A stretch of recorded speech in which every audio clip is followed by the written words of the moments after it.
Hello everybody, welcome to The Mayor and I with me, Lindsay Khan, and Nick Buckley, MBE. Please, if you like these videos, and I know Nick says this at the end, but I'll say it, give us a thumbs up and subscribe. And It's our weekly chat, or bi-weekly chat, whichever way around it is, covering subjects of interest. We covered Trump in the last conversation, last podcast. And I'm going to bring us back to the UK now. And it was a momentous weekend 2 weekends ago in Trump being assassinated, or an assassination attempt for Trump. Your prediction of Biden's assassination, which we've alerted the Secret Service to. And perhaps something that is quite controversial, I think, because I've got different views on this. I know you're not as big a football fan as me, but England lost at the Euros in the final. And they got to the final, and I was in the pub watching it with friends, a Manchester United pub, actually. And despite having probably the best generation of footballers we've had for a long time, we lost again in a final. This is the second final we've lost under Gareth Southgate. We've heard today Gareth Southgate is resigning, which I think is fantastic, because I think he's a dreadful manager. But the response to this, and at the time, and I think Spain were the better team in the match itself. They were a phenomenal team. They worked as a team, and it got to I don't know if you watched the match, Nick, but it got to half time, and my prediction was, if Spain score in the first few minutes, we're going to lose, because Spain will just pile on. And so they didn't score, and I was feeling optimistic. Then I thought, right, now England need to score. England didn't score. Yeah.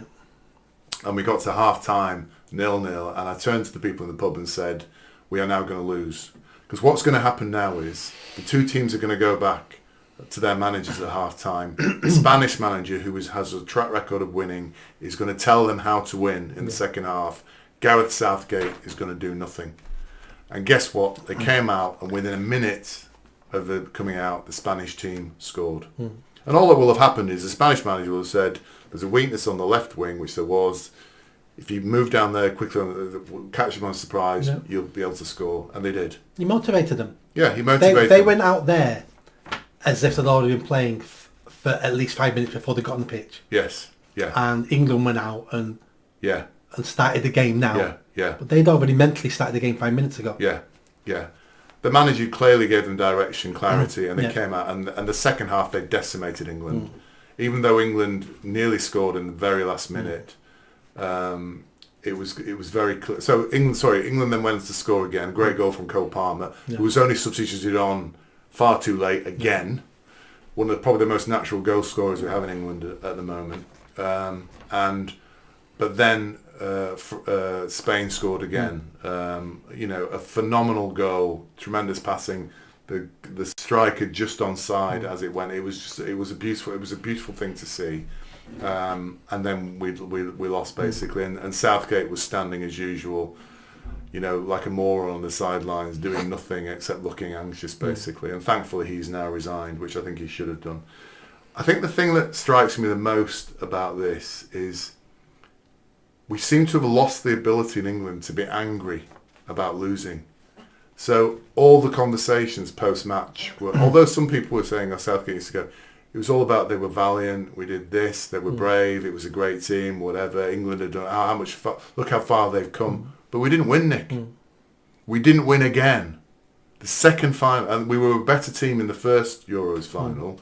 I'm sure our readers, our viewers are going to disagree with me. We had a far better chance in the first against Italy in the first Euros. We still had a really good chance here because we have some phenomenal individual players in there, but nobody's angry. Nobody's angry with the England team. Nobody's angry with Southgate. Nobody's angry with the FA. It's all even the FA was saying we're hoping Southgate will stay on. Why would they want him to stay on? Why aren't they furious about it? I stopped watching England 4 years ago because they took the knee, and that was all Gareth Southgate's idea. Yes, it was. And so I stopped. I can't watch football since then. Now he's gone, I will probably watch the next competition, because I used to always watch the competitions. I liked them, but I just couldn't watch them with him there. Correct. Why weren't we angry when we lost? And I think part of that is because we expect to lose. It's been we've not won a competition like that since I was born. You know, I'm 56.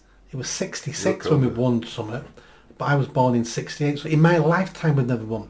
So we don't expect to when we think we're going to lose.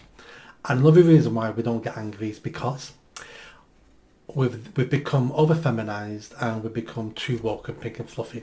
Those boys did well, didn't they? Oh, they nearly won that. Oh, fantastic. You don't win anything for coming seconds. You don't win a war by coming seconds.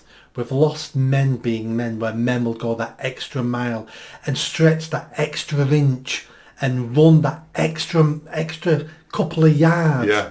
Even for a lost ball, because sometimes it turns out it wasn't a lost ball.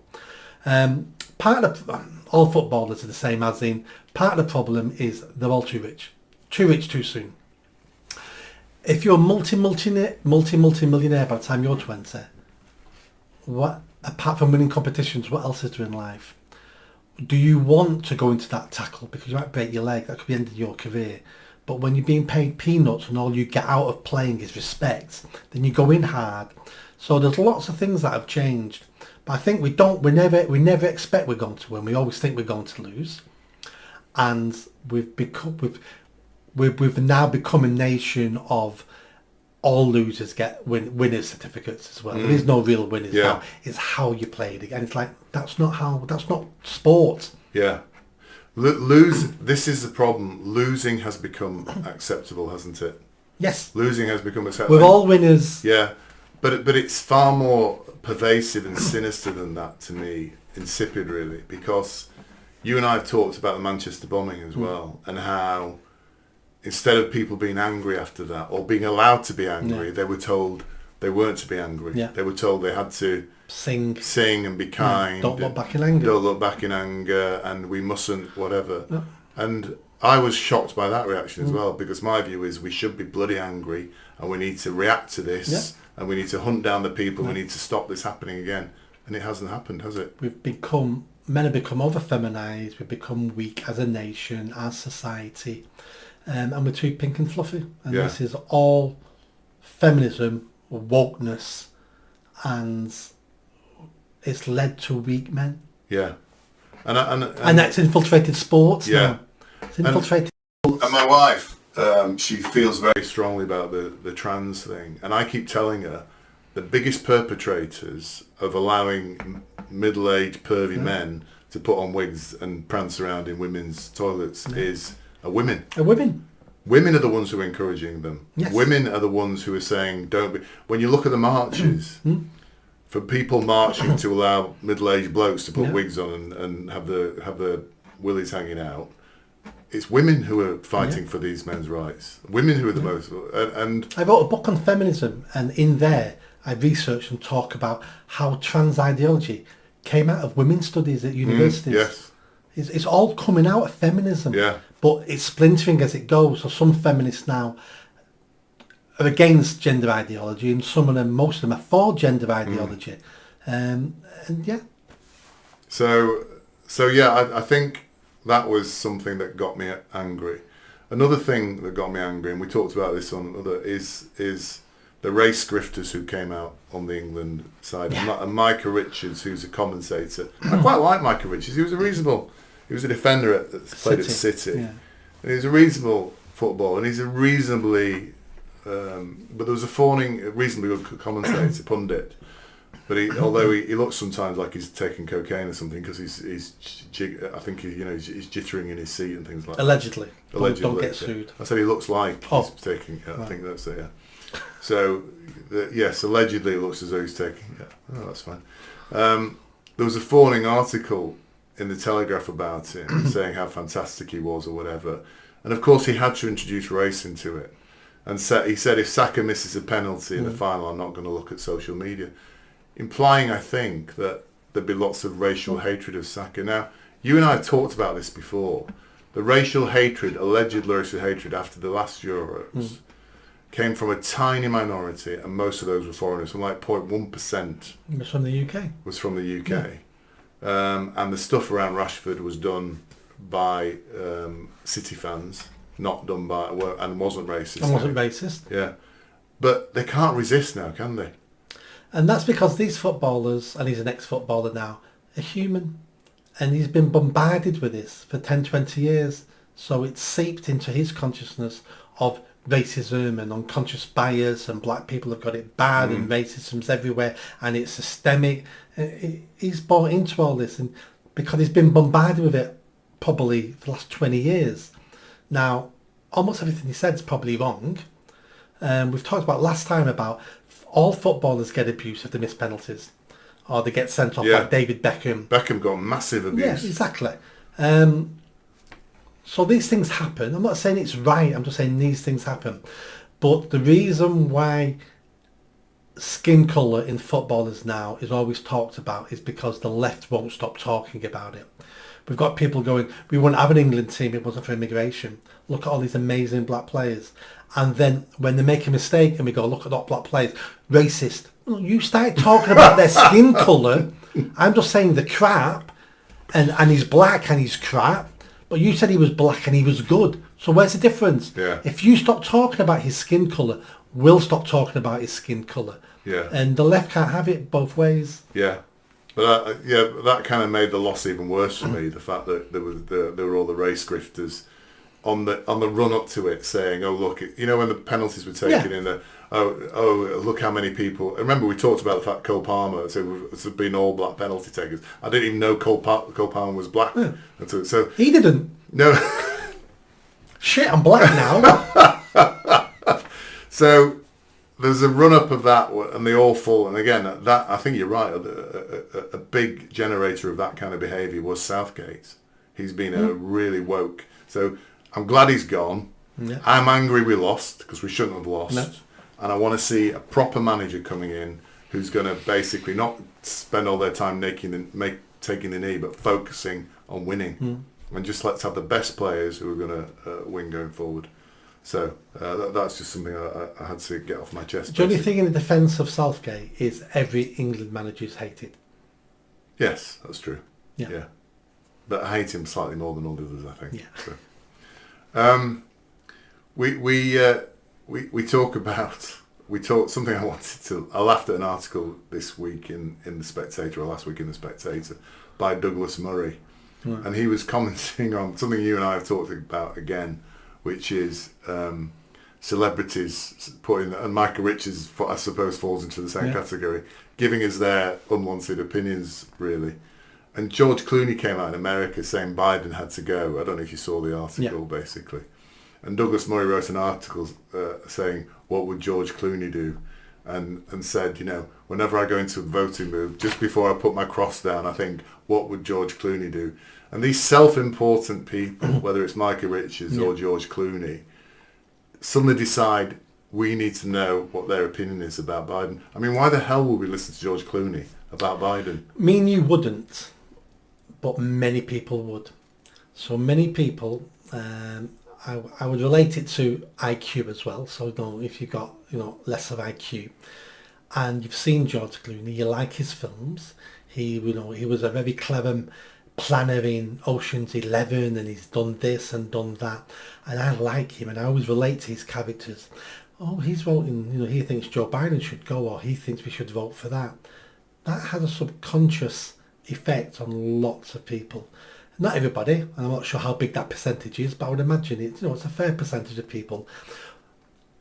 Him by himself saying that, will it affect anything? Probably not. But if that's just one of 1,000 subliminal messages you're getting over the course of an election, it's enough to swing many people to vote a certain way or think a certain way. If they didn't, why would people like Coca-Cola be using celebrities all the time to advertise their products?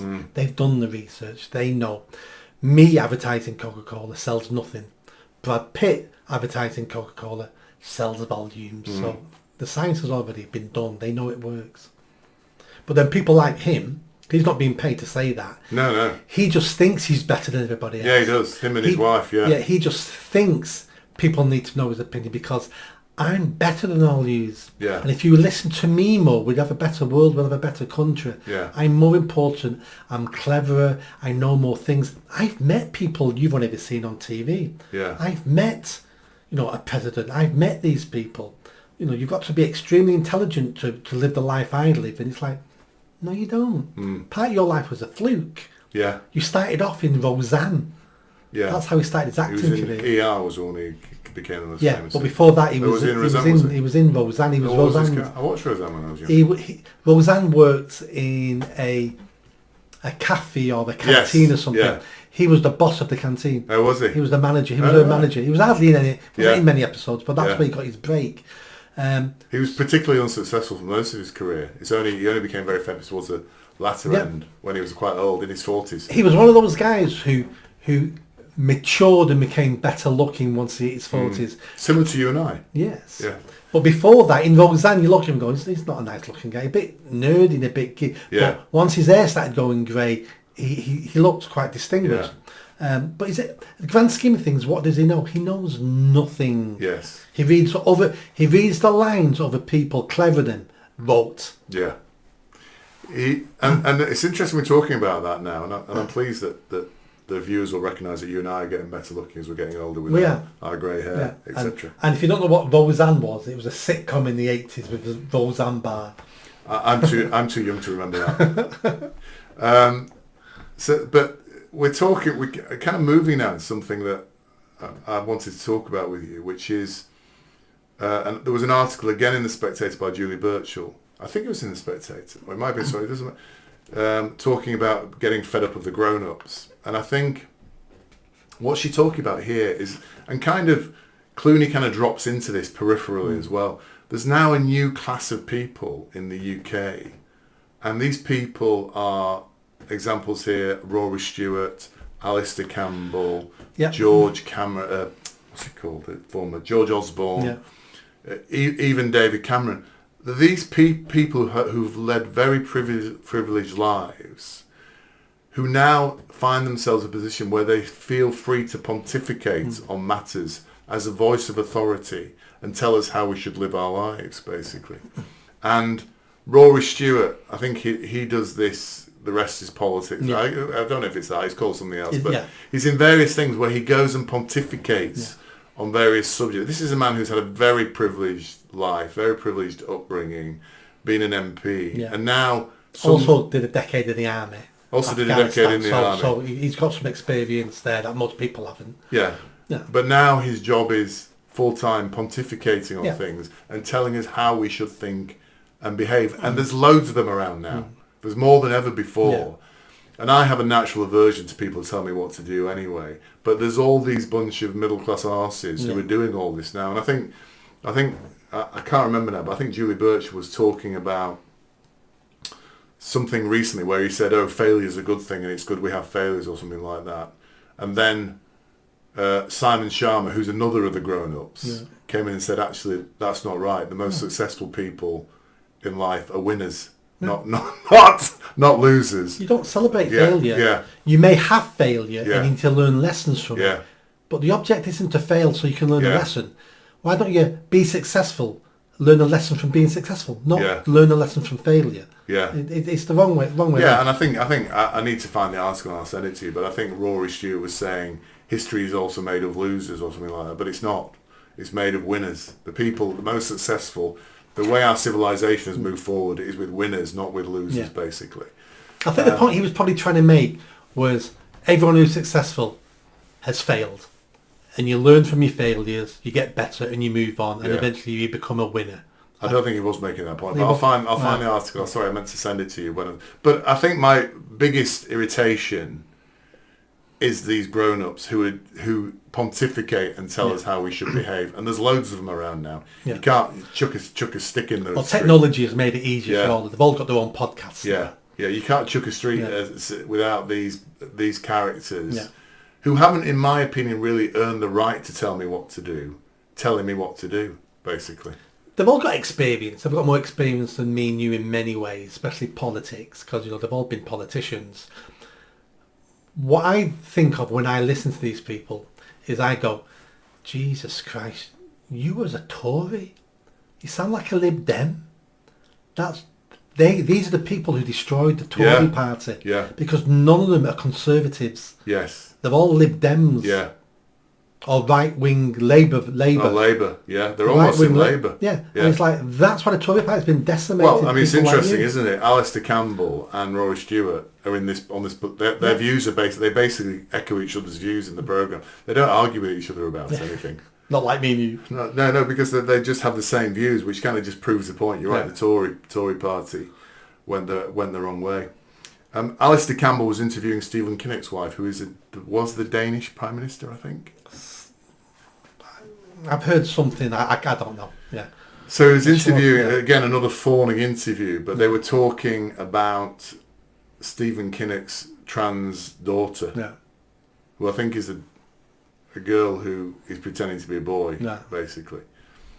And hearing that, you just start to think, most of the people in the street, you and me, don't give a damn about the trans thing or aren't interested, and it doesn't even touch our lives barely. Occasionally we'll see a bloke dressed up as a woman or whatever, but that's kind of it.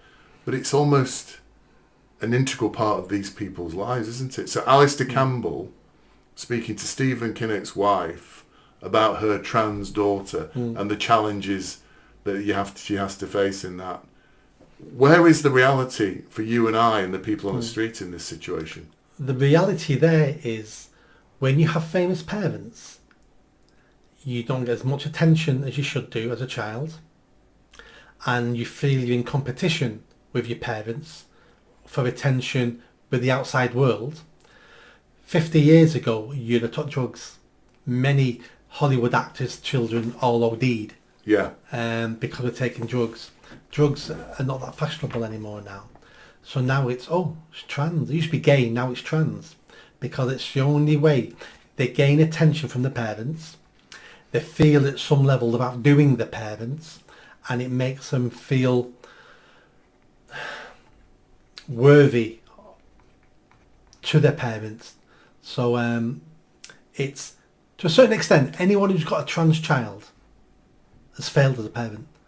Because you didn't stop your child developing severe mental health issues. We talked about David Tennant, Doctor Who, the other day.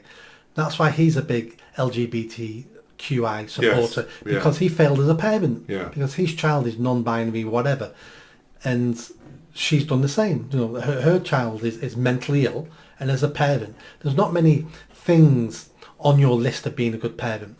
Make sure you don't starve to death. Make sure they don't die. Make sure your girl doesn't become a stripper. Make sure your son doesn't become a violent rapist.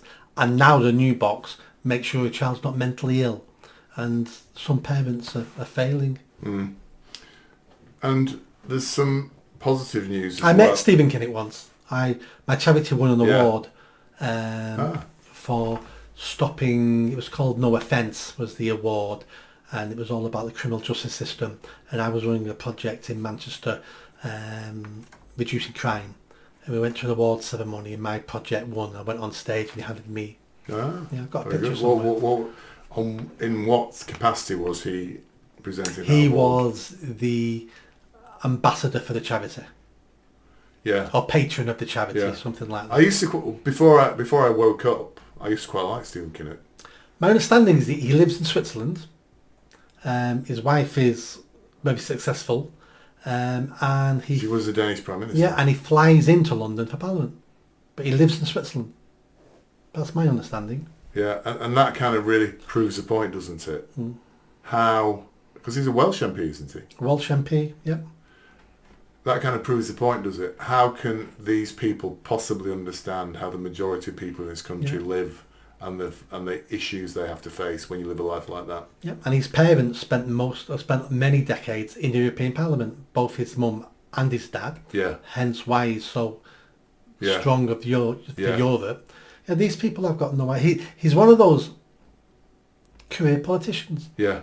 If anything, worse, because he's inherited it from his dad. Yeah. So there's a bit of nepotism going on there as well. Yeah, of course, yeah. So if he was just a normal bloke on the street, never would be an MP. No, you're right.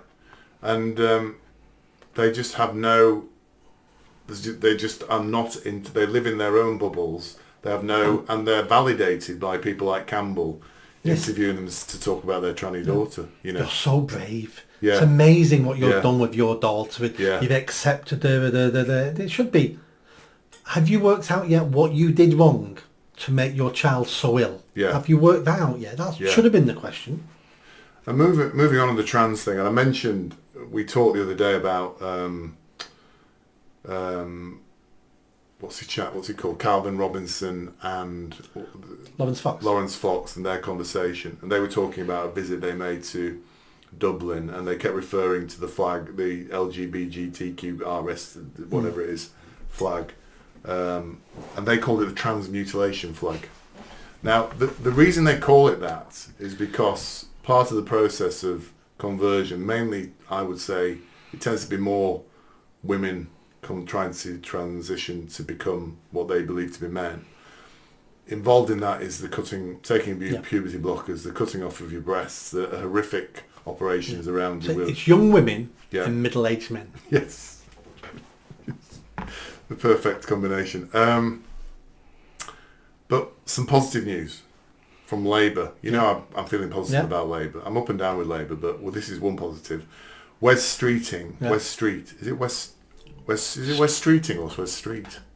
I think it's West Streeting. West Streeting is banning puberty blockers for anybody under 18. Yeah. Now, you might shoot me down in flames here, Nick. I think that's quite positive. It's excellent. Oh, Yeah, it's excellent. yeah, yeah. My wife thinks 18 is still too young.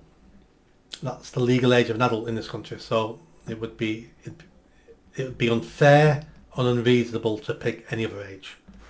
I think you're probably right. And I also think by the time people get to 18, they're allowed to make more positive judgments around things like that. Or they're capable of making more positive judgments. Yeah. So that's a real positive. One of the real first positives I've seen coming out of Labour. Yeah. And why do you think they've done that?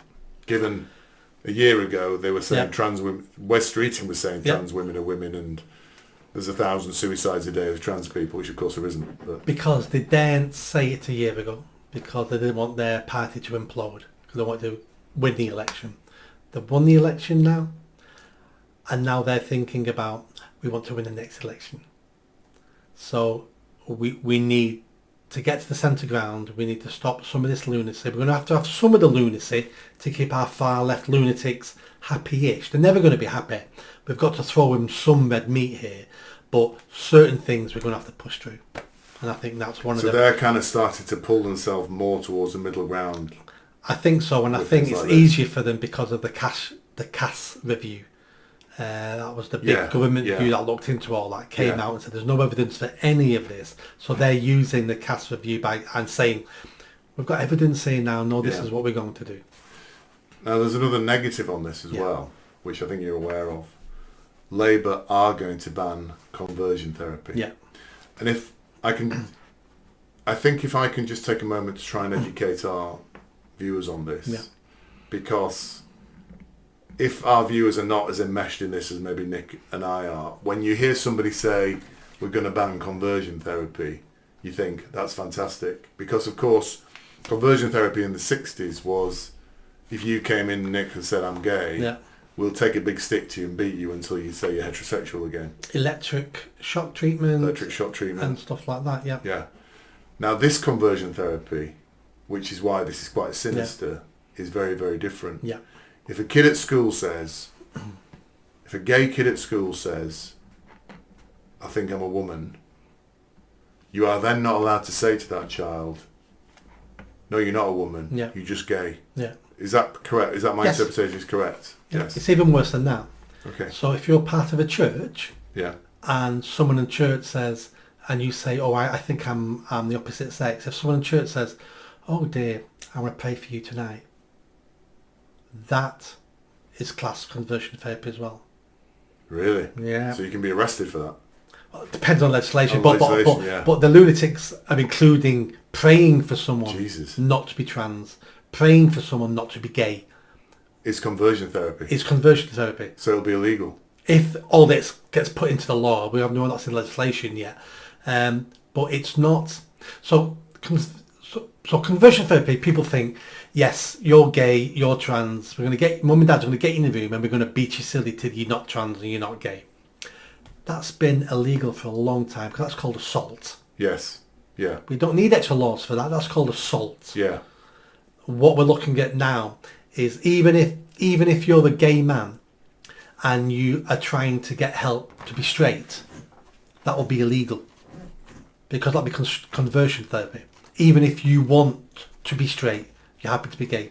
If you're a trans woman and you decide this isn't going well for me, I'm sorry, I've done it. If you try to get help and someone then tries to help you, that'll be classed as conversion therapy. This is an awful law. This is horrific. If it comes, I'm not sure. Well, who's going to stop them? They've got to fight the majority. They can, but we have other laws in this country. It has to get through Parliament. It has to get through the House of the Lords. There'll be precedents. People will take it to court. So, and we've not even seen legislation. The legislation might be so watered down that some of the things I've mentioned may not even be in this law. But that's what their far left people want to be in it. But having banned puberty blockers, they've got to throw something to the far left, and it might be this is what we're going to do. You think this is just like a little thing, little snack to keep them quiet? Yes, yeah. I mean, quite interesting. You know, Calvin Robinson calls it the Lawrence Fox called it the transmutilation flag. You could also call it the gay extermination flag, couldn't you? The LGBTQ thing, because what they seem to be determined to do is get rid of gay people. The gay community, as I understand it, and I know you're more involved in that than I am. I wasn't suggesting you were gay. Not that there's anything wrong with you being gay, Nick, if that's the way. That's a nice caveat there. But I know you. So I don't like this argument that gay people use, that this is eliminating gay people. Well, do you know what? Your sexuality, you don't have a right for your sexuality to exist or to carry on existing. And if trans takes over the whole gay community and there is no more gay and they're all trans, well, all those people made that decision.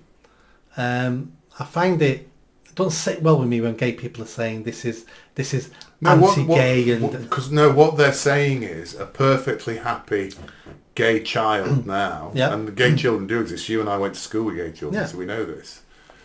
Or did we go to school with mentally ill children? I'm sure there were some mentally ill children in my school, but I see what you mean. Yeah. Should they have been trans? No. Should we treat gay people as mentally ill? Because I think we've crossed that Rubicon, haven't we? That we crossed it about 40 years ago. So I don't think gay.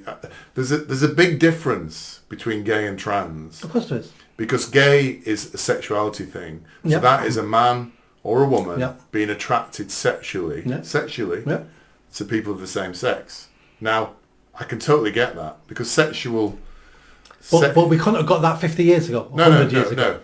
But the trans thing is not about sexuality. Oh, no, it's not. No, it's not. It's far more sinister than that. Yeah. It's somebody believing they are something they are not. Their whole physical being we're talking about here. We're not talking about a mental attraction, sexual attraction. We're talking about somebody believing their body is wrong. It's nothing to do with sexuality, is it? You can have an asexual transvestite, transsexual. Can you say transvestite anymore? Yeah. I mean, it's all extremely complicated. And I think the trans issue would have been accepted a lot better if it hadn't been for social media. So the gay movement took 30, 40 years. It was slowly. The change was very slowly. Trans hit us in 2014. Because of the internet and social media, it was all in our faces straight away. And there's been a big backlash to it. If there'd been no social media, the trans would have taken 30, 40 years and it would have been slowly and we all would have accepted it just like we did with homosexuality. But what the gay community and the LGB Alliance, which I think you know of, and I've met the founders of that when I was actually at that London rally. the LGB Alliance and other similar groups of gay people are saying what is happening here is young people who are confused about their sexuality are now being told, you're not gay, you're trans, you want to be a woman. And that would be fine if they were then not sent down a path of chemical and physical mutilation of their bodies. I think a lot of the gay community wouldn't be that concerned about the trans thing if it didn't come with a whole bunch of physical mutilations, chemical mutilations of your body. Because that didn't happen with gay people, did it? If somebody at school said, I'm gay, they didn't suddenly go on a course of puberty blockers and things to convert them to emphasise their gayness, did they? They just started prancing around and going out with men, if they were men, obviously. So I think it's something, that's what the gay argument is about. It's not saying, it doesn't matter if we're all trans. What they're saying is, in order to create this trans dream or whatever, you have to go through horrific procedures, both chemical and physical. That's what they're arguing about. So they're saying what's happening is perfectly healthy young gay men and women are ending up 10 years down the line with all sorts of mental, chemical impacts on their bodies and physical mutilations on their bodies, and suddenly realising 10 years later, actually, I'm just gay. Yeah. I think that's the point, isn't it? I get their point, but everything we're saying about trans people now, in a certain aspect, we could have said about gay people 50 years ago. That it's a mental illness. We shouldn't let them be gay because we should convince them they're straight because gay isn't the way to go. And so we've had all these discussions before, and some gay people, and that's why some of the trans people hate other gay people, because they're saying to them, you've been through this. You got support when you were coming out as gay, and society changed for you. Why can't you change for us? So I know it's a different issue, but I can see both sides. I wrote an article and then I did a speech on it as well, where I wrote an article as if I was a trans supporter and put forward all their arguments, and I steelmanned their arguments as if I believed it. And when I wrote it, what does that mean, steelman? That means I did it so it couldn't be knocked down. So you can put So I wanted it to be proper, and when I wrote that article, it changed my opinion of trans, and I saw the hypocrisy. I still think trans is wrong, and I can see but I wrote that article and I realised. When did you write this article? A year ago. Right. And I realised then there's a lot of hypocrisy against the trans movement, and they are being treated unfairly to a certain extent if we base it on the groups that have come before. Yes, and I would understand that if there wasn't the chemical and physical mutilation involved in it. That's the only slight difference. Yeah. And my conclusion to this article was, I'm still not a supporter of the trans. Yeah. But what we've done wrong is we've treated everyone who came before far too well and engaged what they wanted in. And what we need to do... And we're paying the price for that. And we're paying for the price of it now.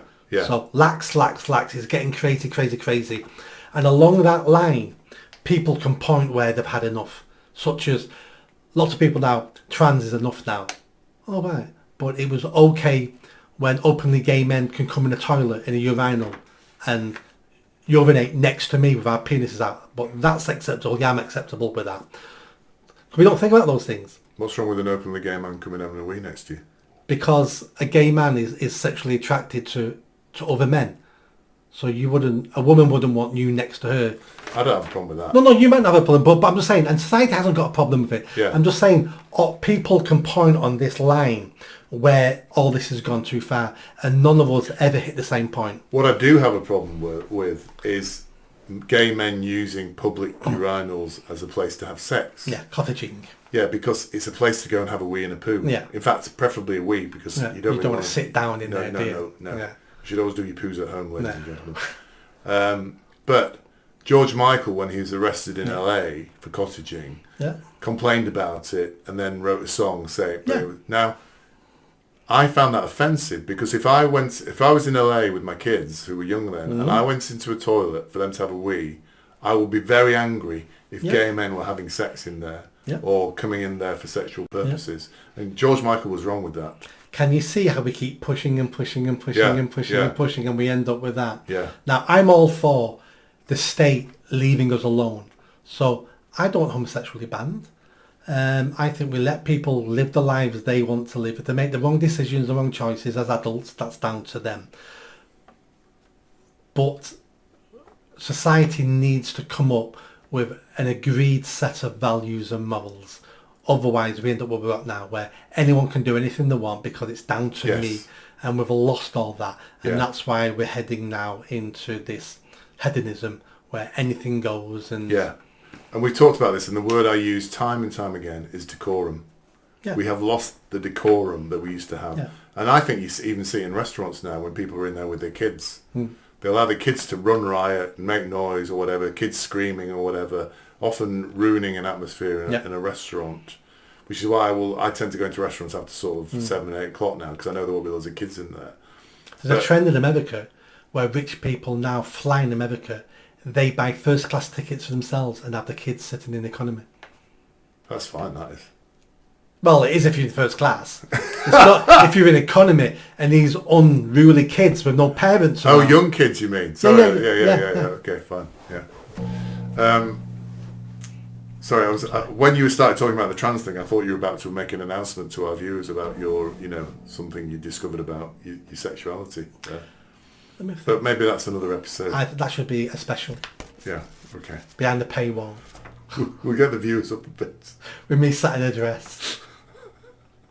In that case, there'll be more than a paywall. There'll be a physical wall here between us. But it's interesting. We were talking about gays and their fight and all that sort of stuff. And I think you and I, even though we grew up in that time, we recognise that and we accept that. And we accept the fact, people now are far more able to express their views as they were before. And there was an article in I think it might have been the Times, by Felicity Kendall, who is married to quite a famous Jewish writer. Oh, I don't know. I liked her in the 70s with when they turned the garden into a bit Tom of a farm. Stoppard. I think she's married to Tom Stoppard. That name rings a bell. Tom Stoppard, who used to be married to a very famous TV doctor. Right. You don't Doctor who? It's a lady, female doctor, Miriam Stoppard. Oh, right. So Miriam, you're not that young. I mean, Miriam Stoppard was a very famous TV doctor when I was Before my young. time. Yeah, before your time. And she was married to Tom Stoppard, who's a famous writer. They're both Jewish. Then Tom Stoppard left her to marry Felicity Kendall, who is not Jewish. She's English, and you're right. She was The Good Life. Good Life. That's it. She was a sex symbol in the 70s. She was. Yes, she was a sex symbol. She was a very attractive young lady, apparently. So, in this article in the Times, I found actually quite shocking, because the headline on the article was, "I'm proud to wear the Star of David." Now, I think it's really quite sad that now a famous person in this country has to justify their wearing of the Star of David. And, we talk, if you actually extrapolate this to where it can go to, you get to the point, don't you, where you have people in this country afraid of wearing symbols of their religion because of the reaction from a majority in this country, I would say. But the article itself didn't seem to recognise or to be cognizant of that, and it was almost looking for her to justify her reason for wearing the Star of David. Have we, Nick, have we missed something here? Have people not realised where we've got to, that this is where we are now, that articles like this are written and people have to validate their wearing of a symbol of the Jewish religion? Well, we are there, and we talked about it last time. It's the misunderstanding between the state of Israel, Jews as a race, and Jews as a religion. And people think it's all one thing, and it's not. So her wearing the Star of David doesn't mean she's an Israeli, doesn't mean she's Jewish. It doesn't even mean she's of the Jewish faith, because when I was a teenager, I had a Star of David. I just thought it was trendy. I had a silver Star of David. But this is all rooted in anti-Semitism. So whatever Israel does, people hate all Jews because of what a nation state has done. And it's become popular. And we've helped it along by doing it ourselves.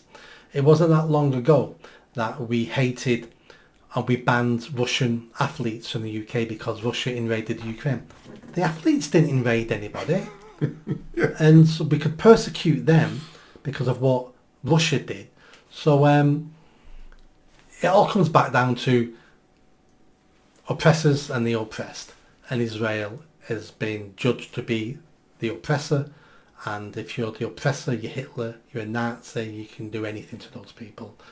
And I've got a Jewish friend, and she tells me she's not been in the city centre on a Saturday now since it all started. Really? She wouldn't feel safe. Is she visibly Jewish, having a Star of David? But she's got a Star of David. She's got one of those that wear funny things, don't they? No. She's not a fundamental Orthodox. Orthodox. No. So she dresses like any other woman does. But she just said, I wouldn't feel safe in case somebody looked at me and went, you look Jewish. Or Jesus. Or she said if I went, she goes, even now she hides the Star of David. And it's like, that is shocking. It's absolutely shocking for any British citizen. That is a shocking story. That. For any British citizen to feel like this. Let's say the tables turn in a year from now, and it's Muslims being persecuted in this country, and if you have got anything that identifies you as a Muslim, you're being persecuted. I would be on side of those British Muslims because I don't care of your religion. Your religion is between you and your God. If you're a British citizen, then you're a British citizen. You need protection from the state, and you need protection from of just other British citizens. Yeah. We need to stick together.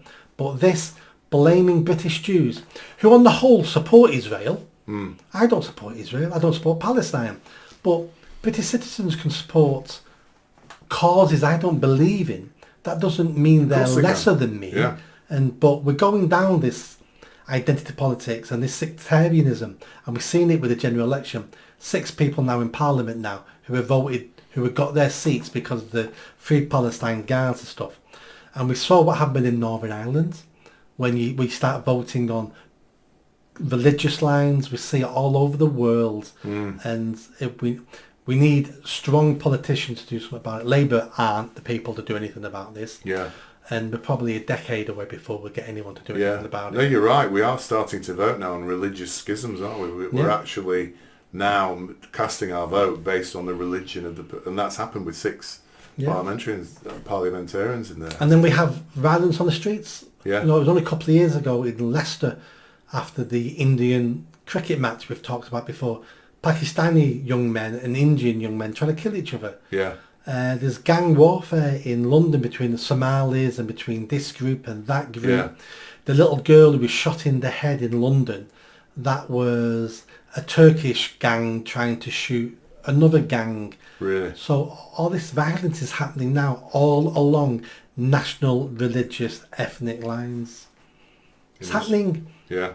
That's what happens when you have a multicultural society. It breaks down into violence. History teaches us this all the time. Because there isn't a cohesive, we've talked about this before, there isn't a cohesive cultural view. But not only that, I see you as different. Yeah, yeah. And if I see you as different, then you're not the same as me, in which case you're a lot easier to kill.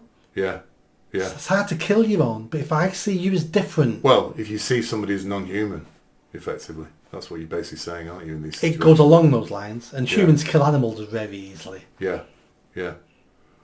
That's interesting, but that's a really sad story about your friend not being able to go to this. Yeah, and that won't be a one-off. That's most Jewish people, I would imagine, now keep out the city centre, most city centres on a Saturday.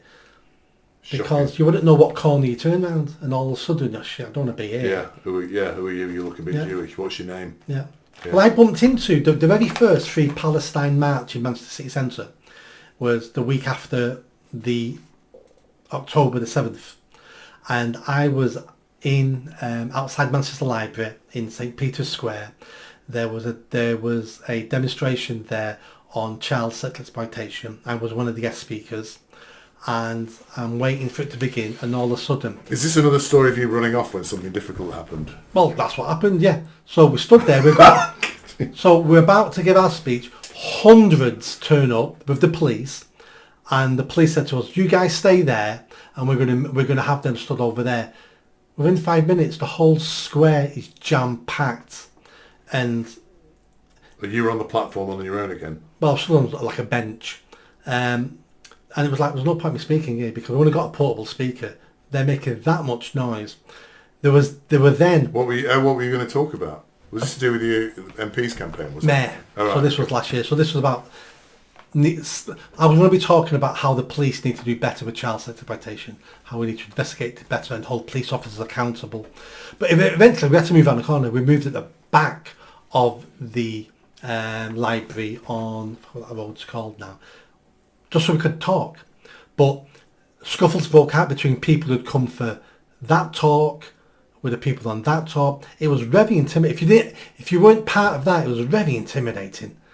It was awful. So I can imagine being Jewish, seeing that going, yeah. I know most of them want to kill me. So you didn't punch your fist in the air and shout, fight, fight, fight at that moment?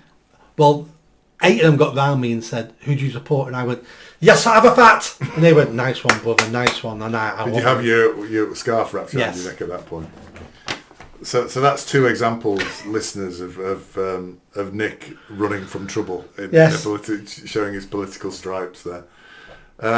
If we don't mind ending on something, I'll mention a couple. I don't know if you've got any, but some feedback from our viewers. I think we've had a bit of feedback, and I was reading through them, and some of them are actually quite rude. I think somebody called us middle class racists, and I have to emphasise I'm not middle class, even if I might sound slightly middle class.